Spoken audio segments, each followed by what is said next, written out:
4-5 মাসে কিন্তু অনেক ধর্ষণের ঘটনা আমরা শুনেছি, শিশু ধর্ষণের মতো ভয়াবহ অপরাধের কথা আমরা শুনেছি, এবং একটা দুইটার বিচার হয়তো করা হচ্ছে, কিন্তু অনেক জায়গায় এই ঘটনাগুলো এখনো ঘটে যাচ্ছে। আমরা হাতিয়াতে দেখেছি যে শাপলাকলিতে ভোট দেওয়ার কারণে একজন নারী ধর্ষণের শিকার হয়েছে এবং তার তদন্তের প্রতিবেদন, সে অভিযোগটা এসেছে, সেই তদন্তের প্রতিবেদন কিন্তু এখনো আসছে না।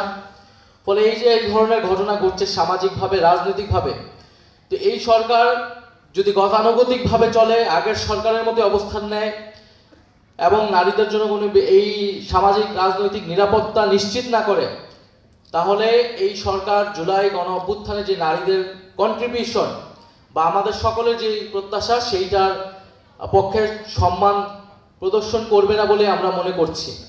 ফলে আমাদের আহ্বান থাকবে সরকারের প্রতি যে অবিলম্বে সংস্কার প্রক্রিয়া বাস্তবায়ন করা, জুলাই সনদ বাস্তবায়ন করা এবং সংবিধান সংশোধনের মাধ্যমে নয়, সংবিধান সংস্কার পরিষদের মাধ্যমে এই সংস্কার বাস্তবায়ন করতে হবে।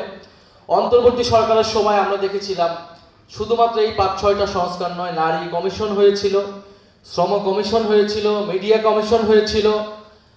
সেই কমিশনগুলোর কোনো রিপোর্টের কিন্তু আমরা কোনো কিছু পাইনি।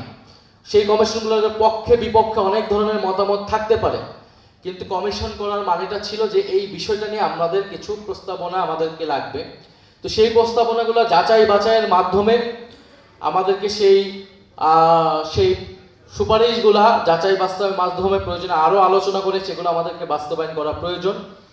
এবং আজকের জুলাই মাস চলমান আছে, আমরা জুলাই মাসে গণহত্যার বিচার, সেই বিচার 2 বছর ধরে চলমান। আমরা দেখেছি 5ই আগস্টের পর এই সকল মামলা বাণিজ্যের মাধ্যমে বিচার প্রক্রিয়াকে ভণ্ডুল করে দেওয়ার চেষ্টা করেছে।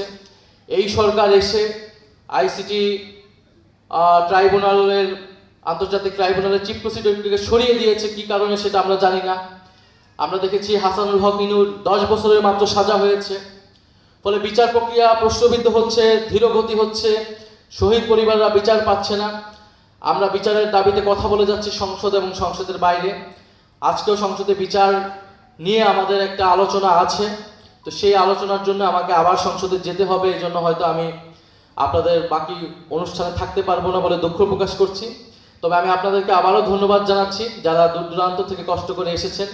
এবং আমাদের এখন সকলের দায়িত্ব যে জুলাই গণ অভ্যুত্থানে যে সকল নারীরা অংশগ্রহণ করেছে, তারা আমরা অনেকেরই খোঁজ খবর